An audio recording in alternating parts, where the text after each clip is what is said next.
Hey guys, and welcome back to my channel. So today we're going to be chatting through my third trimester recap, everything that I experienced up until the very end before my delivery, and just like things that I've really opened my mind up to when it comes to pregnancy. As you can probably tell, I did tell you guys last time that I wouldn't be filming this video until after we delivered, but I did want to save our delivery story for a separate video, and I think that's going to be happening after this, just chronologically. It makes sense. So just letting you guys know right now, transparently, I don't have baby inside of me anymore. Baby is here, he has arrived, and yeah, I'll be sharing him with you quite soon in some upcoming videos. So before we chat more about baby, because I could spend an entire day just talking about him, let's just jump right into today's video. All right, so you guys are back for the third trimester recap, and I am here to share with you everything that happened to me towards the end of the pregnancy. Boy, was it a ride and a half. It was very interesting. Okay, so third trimester is usually the last third of your pregnancy, and going into that, I was kind of worried because I've heard from a lot of people that you usually start to feel a little bit more tired, similar to like first trimester, and you don't have as much energy, and people start to get into like nesting mode where they clean the house and they prep things for the baby. We definitely did that. We spent a lot of time preparing the house. We bought a bunch of like new pack system wardrobes for our bedroom for us to organize all of our clothes into, because I figured once baby arrives, I probably wouldn't have the energy to be able to do it then. So we wanted to get as much of that done as soon as possible before baby came. But like going into it, my biggest anxiety was just like, am I gonna be so tired again that I'm not gonna be able to do anything? Because as you guys know, my first trimester, I was mentally and not mentally. I was extremely physically exhausted to the point where I would nap like 12, 15 hours a day, and I didn't want that to happen to me again in the third trimester. Luckily enough, I never actually got that tired. I know some people say they get like this burst of energy when they get into the nesting mode, and I certainly got that. Granted, I was not as energetic as I was in my second trimester. Second trimester literally felt like I was normal, almost as if I wasn't pregnant, minus the fact that I had a belly and a child growing inside of me. If I didn't, I would have felt like I was back to normal, completely to my normal self, which is how I feel now that we've delivered and we have a baby, besides the exhaustion of just having a baby awake at all times of the day. But yeah, so my third trimester, I didn't battle a lot of exhaustion. Closer towards the end of it, I would say I was more physically exhausted from just like walking around day to day, because the belly does get very, very heavy all the time. But yeah, at the beginning of the third trimester, I was feeling like pretty okay. I had bursts of energy, definitely not as high energy as second. But yeah, still pretty much energetic. A lot of people also warned me that usually within the 5th, 6th, and 7th month, like closer towards the end of the pregnancy, is when your baby starts to grow a lot. And this is certainly the case. I think my OB told me that within the last couple of months, your baby will gain almost like half a pound a week. And they're not lying when they said that. Your baby grows very, very quick. I think in the first trimester, I barely noticed anything. It felt like I didn't even have a bump. I'll be very honest when I say the majority of my pregnancy, I kind of had imposter syndrome. I didn't feel like I was pregnant, nor did I present myself as somebody who was pregnant. And I was actually always constantly on edge because I would compare myself to other women and the size of their baby bumps that I've seen, and I just felt like I wasn't validated being pregnant because I wasn't showing anything. And I know that's not fair and that everybody presents differently when they're pregnant, so please, if you are also pregnant right now, do not compare yourself to other people. It's a very easy trap to fall into, and just don't let yourself do that. But I did, and then because he was so small the entire time, when he started growing quickly in the third trimester, it like blew my mind. Like there was one week I was normal, the next week I'd start popping, and then he'd start rotating up, moving around inside my tummy, and then my tummy got bigger and bigger and bigger, and I got to the point where it was like right under my breast that it was starting to protrude out a little bit, and I was like, oh, this is how like some women I've seen look when they're only like 4 months in or 5 months in. I'm looking like this now when I'm 8 to 9 months in. This is insane. But I truly started to feel like very much physically and visibly pregnant, closer towards like maybe the 7-month mark in the pregnancy. And he grew so fast. My appetite before, I thought I couldn't eat a lot and I had to eat multiple snacks throughout the day. Like I honestly could not eat anymore towards the end of my pregnancy. There were days when I would just eat a couple bites and then I felt like my stomach was going to explode and split in half. That's just honestly how full and heavy I felt the whole time. So it was really, really hard for me to get food down because I would eat a little bit, feel so full like I was about to explode, and then I had to stop. So it took me a really long time to finish all of my meals because because I couldn't fit all of it into me at once, and it was just super, super frustrating.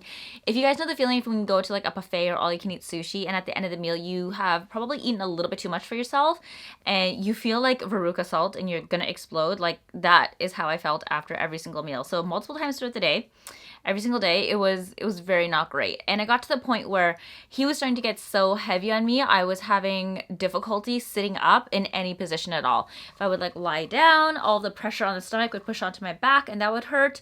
So then I had to sit up, but then all the pressure on the stomach would be pulling forward when I'm sitting upright, and then all the longitudinal muscles from the back that were pulling forward would start to ache. I just couldn't find any comfortable positions. Sitting in cars for long periods of time were also really, really painful and uncomfortable too. The seatbelt either had to be like above my belly, but then it would start to slide down and push the belly downwards, which would add pressure into my tummy, or I put it like way below and that would push it like upwards and add way too much pressure on my bladder and I had to go pee. It was like a whole other nightmare. So I think as the baby grew and my uterus and my stomach continued to grow as well too, it just started to get really, really tight and really uncomfortable. I think starting at almost like the 33 or the 34 weeks, I was already telling myself like I need to get him out as soon as possible because it is getting Muay tight inside and I don't know how much more room I have left to accommodate for him.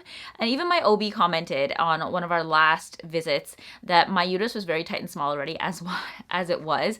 So I think we weren't just working with a lot of space at all. So there's that. I started getting a lot more like leg cramps on my legs. My hips starting to get a lot more loose and like shifty. I would like sleep at night, and if I would like roll to the sides, it would kind of like click or slide sometimes, which was really, really weird. It took me a long time to get used to it. I still think I wasn't used to it by the end of the pregnancy. It just felt very strange to have all of your pelvic muscles and bones just like loose and flippy floppy down there. I still was losing a lot of like hearing on some of my ears where it would constantly get clogged and I just couldn't hear anything. I was still getting nosebleeds, not as frequently as the second trimester, but still some here and there. And for some reason, Peter was saying that I was speaking a lot more quietly. I think that's because as he was getting larger and larger and compressing up against my lungs, I would have less and less air capacity to breathe. So I was, I don't know, inadvertently just like whispering and speaking quieter so I wouldn't use as much air every time so I could manage speaking and breathing. I have no idea. I wasn't controlling this. I wasn't even aware that I was doing this. Peter would just constantly tell me that I was whispering all the time and they couldn't hear me and that I would have to speak louder. So I'm so sorry that I did that, but that's something that happened to me. Just in case it happens to you and your partner or your significant other lets you know that you're doing that, that's probably why, you know? Yeah. Other than that, I didn't start to have any other food aversions, like any new ones. I was able to eat things that I have not been able to eat again. Like I was fine eating eggs. I had no issues with that. We really like this like hash mix that we get from Freshco and Costco where you just add eggs into it, and I was just eating that every day as my breakfast with some salsa.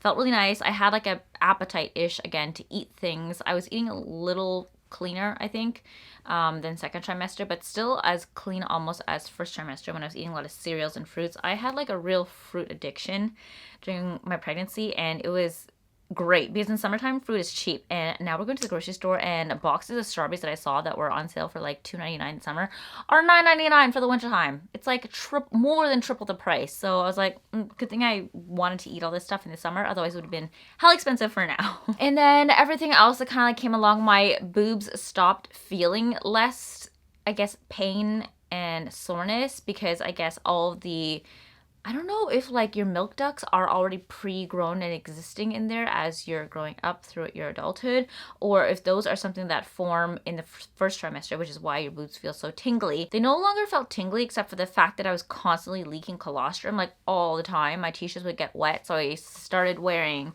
nursing pads in second trimester on and off, and then I started heavily wearing them quite a bit in third trimester because I would just lean on one side, accidentally squish my boob, and I guess I would express some milk out or some colostrum and it would just like leak everywhere. It was not great. I had a lot of wet t-shirts whenever I woke up in the morning, and puts a whole new meaning to a wet t-shirt. Physically, I think I felt okay.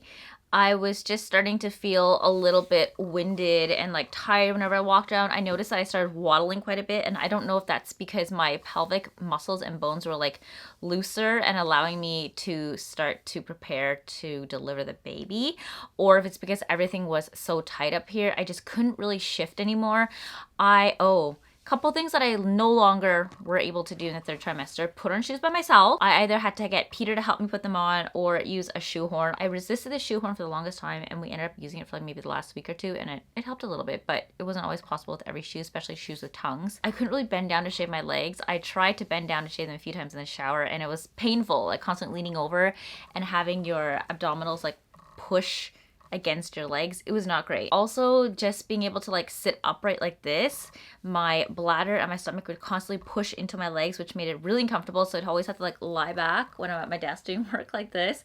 And then this would just like really engage my abs, and that would hurt in general because my abs are already so sensitive as is, being stretched out during the pregnancy. So I constantly was like shifting up and down and up and down. I could never find a single comfortable spot, and I could no longer really go uphill or upstairs for extended periods of time either. It started to get really tiresome for me, and I started to get like a lot of like stabbing pains in my groin. I developed something called lightning crotch though, and I believe that's when like the baby presses up against certain nerves in your body down there, and it feels like burning sears of pain going down your leg. I would have like these, I guess, like electric shocks of pain that would start from the groin and go all the way down my leg. And there's other days when I felt like it was just raining pins and needles and warmth down my leg. I don't know what was going on, but it would happen every once in a while, especially when we were out like grocery shopping or running errands and I was walking around. I would suddenly have to like stop and just like bend over because it would hurt so much to continue walking because my nerves would be absolutely on fire. Thankfully now I no longer have to deal with that. I think that lasted for about like 2 months or so, and it was not great. So keeping a lookout for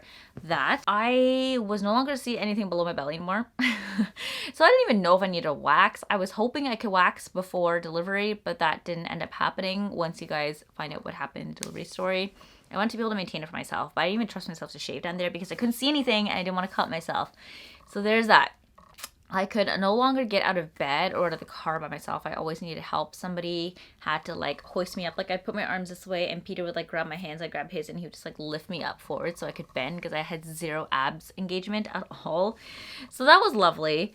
But other than that, everything else was like pretty okay, to be honest. Like people were always asking me like, shouldn't you be on mat leave already? Shouldn't you be relaxing? And like honestly, I'm the type of person who just likes to thrive on doing things and getting things done. So you'll always see me quite busy. Like I'm supposed to be on like a pseudo mat leave right now, but I'm still like working a little bit here and there because I think I would drive myself crazy if I just sat at home doing nothing, since we already work from home anyway. So it just feels like I'm confined in my house. But yeah, I like to just like have things to do and to keep me busy, even if they were light. I couldn't really carry heavy things anymore. Anytime I carried anything too much, I realized that I was engaging my abdominal muscles to do that, and it would start to like get sore and painful down there, which was weird because you never know how much your abs actually do for you and how much work they do for you throughout your entire day. Like even the small menial tasks, like reaching up to get something, like your abs are engaged somehow. Like lifting up something, your abs are engaged. And then when I realized that I couldn't use my abs anymore because they were so stretched out from the pregnancy, it just really like threw me off how much strength I put into them, and I was incapable of doing anything else once I was incapable of using them. But yeah, that's essentially something I learned from this. I think that's essentially my whole third trimester story. There wasn't anything else too crazy. Oh, towards the very end of it, the last like week or two, I started producing a lot more discharge than usual. It was nothing like bloody or anything at all. It was just a little bit thicker and a lot more frequent. And I spoke to my OB about it, and she did mention that that is quite common. Your discharge starts to like increase a little bit more. I guess it's just like lubricating for the baby in case you are going to be delivering naturally. And that's essentially it. So yeah, nothing crazy too much in my third trimester. I was just physically incapable of doing a lot of things, which was frustrating. And my stomach felt like it was going to split many times, and I was just like tired of having baby. Didn't have any space left for him to grow anymore, and just really wanted him to come out so I could hold him in my arms in person instead of having to leg him around in my stomach all the time. But it's crazy. You get this like flip-flop of thoughts in your head. Like on one hand, you want your baby out so you can hold it, so you can see your baby in person and because it's beautiful. But then at the same time, you want to keep your baby inside of you because you know that it's being fed, it's being nurtured, it's being loved, and you don't have to worry about that when it's inside. It just all happens naturally, versus when it's outside, you have to kind of like consciously and actively do all those things. So it's interesting to see people's different thoughts between pregnancy. I think overall, my whole pregnancy was more or less pretty smooth, I would say. It was very textbook. Everything that I looked up was like normal. I didn't have any weird extenuating circumstances, no serious complications at all, God forbid. I know a lot of people sometimes have surprise complications during their pregnancies, and we were really lucky that we didn't have any. We were very much on edge during the first trimester because of the miscarriage that we had back in November of last year, so we were wary of that potentially happening again. But overall, I had very minor nausea, very minor exhaustion. I think for me, because I'd never experienced anything like that, it was a lot for me to handle. I didn't love the process of pregnancy, but after comparing it to other women's pregnancies, it seemed very not bad. On a scale of 1 to 10, it's probably sitting at like a 5, 6, when they could probably have like an 8 or like a 9. Obviously, you could have a smooth sailing pregnancy where like everything's fine and you don't even feel anything and baby just like slides out. And that's probably like a 1 on a scale of like really good to like really bad. And I think I hit it right in the middle. So sometimes I do feel really guilty complaining about how I felt. So there are days when I definitely do feel a little bit guilty complaining about how I felt during the pregnancy and my thoughts on it. And then at the same time, there's other days when I just feel like it was absolute shit. I couldn't get anything done. I was exhausted. I couldn't sleep. I was constantly tired and aching and in pain. But I think everybody's experience through pregnancy is super validating, and everyone's experience during pregnancy is always going to be different. There's no one way to control how everything goes. And if there's one huge takeaway that I learned from this, is that you can't control anything at all from start to finish when it comes to carrying a child. Whether you're trying to conceive, you are pregnant, or you're going into labor and delivery, like none of it is in your control. You can try as hard as you want, but life's just going to go the way it wants to, and you got to roll with the punches, and you have to be able to think on your feet very quickly and to make all those decisions on the fly for yourself or for the baby. And yeah, that's the hugest takeaway that I learned. And at the end of the day, the only thing you can really wish for and to hope for is a healthy baby and a healthy you when you're pregnant as well. That's the last thing that you'd want to happen for something to happen to anybody. But other than that, obviously have some expectations and ideas as to how you want things to go. But if they don't go that way, then don't beat yourself up over it, because nobody else can control their pregnancy either. You just got to go with the flow.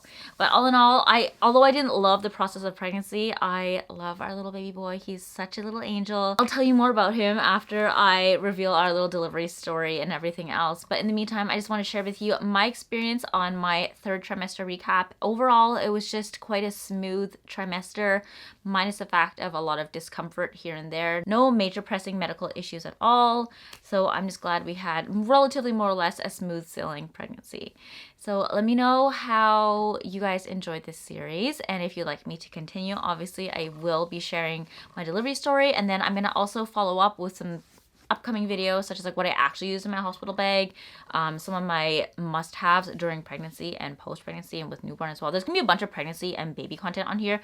Don't worry, I'm not gonna be exclusively like a mommy vlogger on YouTube. I just really want to share my recommendations and to help you guys out. If there's anybody out there who is also in the process of getting pregnant or is planning to get pregnant down the road, and you just want some more advice and recommendations, I know there's already a lot out there on YouTube, but it never hurts to have more. I spend countless hours watching videos on YouTube, compiling together my list for like the best of everything to help me prepare myself, and I found that super valuable, and I just want to be able to add to that and to help you guys out as well too. So let me know what other content you want to see in regards to baby. He will definitely be making an appearance on here quite soon, so don't worry, you'll get to meet him. And then we'll be back with some fashion related content. As you guys probably already know, I'm not going to be doing Vlogmas this year because with the newborn there's a lot going on, so you'll still see my regular content twice a week. There just won't be Vlogmas. We may vlog some stuff here and there. I might do like a day of vlog on Christmas to kind of document our baby boy's first ever Christmas here in the world with us. So exciting. But other than that, I hope you guys enjoyed today's video. Of course, if you want to see more of me, you know where to find me on Instagram and on TikTok. I post on both of those platforms quite frequently. Otherwise, make sure you guys are subscribed to my channel here. That way you get notified every single time I upload a brand new video. Hope you guys are having an amazing day. I will see you in the next one.